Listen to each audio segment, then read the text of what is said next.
Bonjour à tous, bienvenue pour votre tirage d'oracle pour la semaine du 26 février. Nous arrivons déjà à la fin du deuxième mois de l'année 2018, c'est fou comme ça passe vite.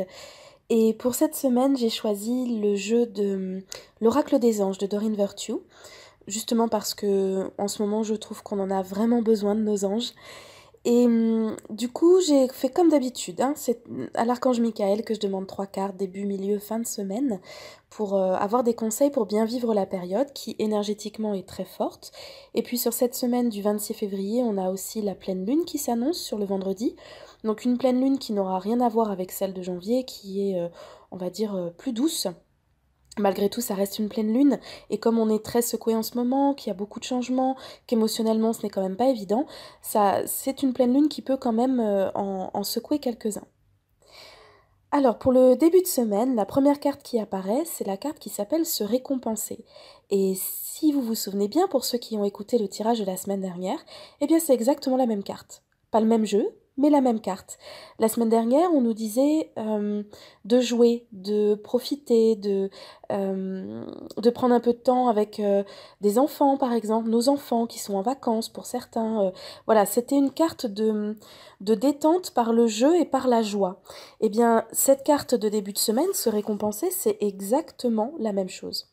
C'est pour moi, du coup, lorsque je vois qu'elle ressorte d'une semaine à l'autre comme ça, je me dis que la période étant tellement compliquée pour tellement d'entre nous, les choses sont tendues, difficiles, je ne vais pas revenir sur le fait que les changements sont massifs en ce moment, et puis sur le fait que bien ces changements non seulement sont massifs et importants, mais en plus ne se font pas toujours dans la facilité.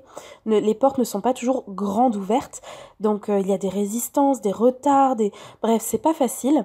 Alors lorsque je vois ces deux cartes, celle de la semaine dernière et celle-ci, je me dis que nos anges en fait ont envie que nous prenions du recul, que nous prenions de la hauteur, que nous prenions aussi du temps parmi toutes ces difficultés pour nous retrouver un peu et pour nous faire du bien, pour nous faire plaisir d'une façon ou d'une autre. Donc la semaine dernière, c'était la joie, le jeu.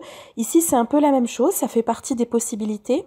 Et puis, il y a aussi la possibilité, donc, effectivement, de se récompenser par un temps pour soi, ou un temps pour le couple, par exemple, ou un temps en famille, une sortie en couple, un moment pour soi de type, je sais pas, moi, s'offrir un petit massage, s'offrir une tenue qui nous ferait plaisir, un objet que l'on aime pour sa maison, un livre qui nous ferait du bien, même si c'est quelque chose de futile, ou qui peut sembler futile, parce que ça fait du bien de temps en temps, tout simplement, de s'accorder une pause au milieu de tout ce que l'on vit et de s'accorder un petit peu de plaisir juste pour le plaisir, sans aucun autre but que celui de satisfaire un besoin simple. Eh bien, faites-le. Si ça fait 2 semaines que les anges nous le disent, c'est que nous en avons vraiment besoin. Ça nous permet sûrement de garder le moral pour continuer tout ce que nous avons à faire en ce moment, tout ce que nous vivons. Nous avons besoin de ces moments de pause, nous avons besoin de ces récompenses. Et puis c'est aussi une manière pour nos anges de nous dire que nous faisons du bon travail. Même si rien n'est abouti, même si parfois nous résistons, même si nous pouvons même pester après eux parfois, nous faisons quand même du bon travail parce que les changements, nous les vivons. Et les anges là-dessus sont très respectueux. C'est-à-dire que, bien sûr, ils sont conscients de nos difficultés, ils les accompagnent, ils comprennent tout ce que l'on ressent, mais ils ne sont pas avec nous dans la matière. Et eux, ils ont la chance d'être, enfin c'est une chance comme une autre, hein, nous avons de la chance d'être humains, mais eux ont la chance d'être libérés de la matérialité. Et ils ne connaissent pas ce que nous connaissons en termes de retard ou de confrontation avec la matière. Donc ils sont très admiratifs du fait que nous ayons, nous humains, le courage de vivre tout ça, puisque eux n'ont pas ces contraintes-là.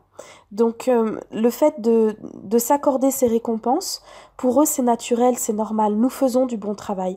Quoi que nous vivions, quoi que nous fassions, quelles que soient nos résistances, nous faisons du bon travail et ils sont fiers de ce que nous pouvons accomplir, ils sont admiratifs aussi. La deuxième carte de la semaine, c'est une carte qui s'appelle Demander. Et du coup, dans la continuité de ce que je viens de vous dire, les anges ici remettent une petite dose de conseils angéliques qui peut paraître très basique, très simple. On se dit, je sais bien hein, que je peux demander de l'aide.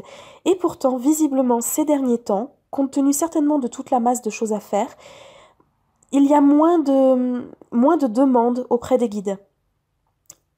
Quand on a le nez dans le guidon, comme ça, la tête dans le guidon, on pense pas forcément aux choses de base, on pense pas forcément à revenir à ses fondamentaux, et il est fondamental de penser régulièrement à demander de l'aide à vos guides pour toute situation, petite ou grande, petit retard, grande difficulté, peu importe, besoin émotionnel, besoin matériel, ils ont besoin d'entendre vos demandes, ils connaissent vos besoins, mais sachez que, ou je vous le rappelle, si vous n'autorisez pas leur aide en leur demandant, ils ne pourront pas intervenir aussi efficacement que si vous leur demandez concrètement de vous aider, tout simplement à cause de la loi du libre arbitre.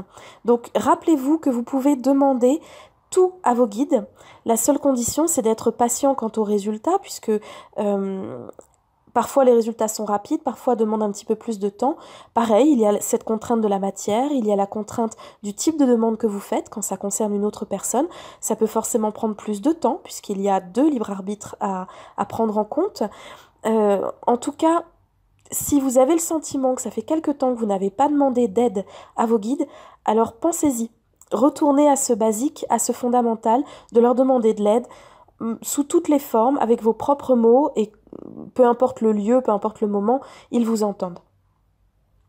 Et enfin, la dernière carte, c'est la carte donc pour le week-end, on va dire vendredi, samedi, dimanche. C'est la carte de l'acceptation. Cette carte, elle n'est pas évidente. Elle n'est pas évidente parce que elle vient clôturer le mois de février. Et pour tous ceux qui ont lutter et l'année dernière et sur janvier-février et qui trouvent que les choses ne sont pas encore à leur place, que c'est quand même laborieux, que les projets sont encore à l'état de projet mais pas vraiment concrétisés, ou bien que la concrétisation des projets reste malgré tout difficile, pas très fluide, émotionnellement contraignante aussi, eh bien cette carte vous dit que, oui, le bilan de janvier-février, peut-être que pour certains, il ne sera pas optimum, peut-être que tout n'est pas abouti, on le sait, c'est comme ça depuis des mois et des mois, eh bien cette carte vous dit il faut l'accepter, accepter l'état des choses. Et lorsque justement vous prenez le temps de vous récompenser, de faire quelques pauses sur votre chemin d'évolution, de demander de l'aide à vos guides pour des choses simples, c'est une manière de montrer que vous acceptez le timing divin, que vous acceptez que les choses en soient là où elles en sont aujourd'hui, que tout est parfait ainsi, et que le timing divin, il vaut mieux lâcher prise là-dessus. Vous savez quoi faire dans la matière pour mettre en place vos projets, mais certaines données de vos projets ne vous appartiennent pas, et ce sont justement ceux qui appartiennent au timing divin. Donc acceptez ce timing, c'est une preuve de sagesse et ça va surtout vous apaiser émotionnellement pour pouvoir poursuivre le mois de mars et les mois suivants. C'est aussi une invitation de vos guides à accepter l'état dans lequel vous serez concernant la pleine lune qui va justement intervenir vendredi, que vous soyez un petit peu émotif, un peu fatigué ou au contraire en pleine forme, que vous soyez hyper excité ou que vous dormiez mal, que vous soyez un peu agressif ou au contraire complètement passif, ça n'a aucune importance, c'est lié à la lune, on le sait très bien, soyez patient avec vous, patient avec les autres et dans un état d'acceptation de toutes vos émotions. Voilà, je vous souhaite une très belle semaine et je vous dis à bientôt pour d'autres podcasts. Bye bye!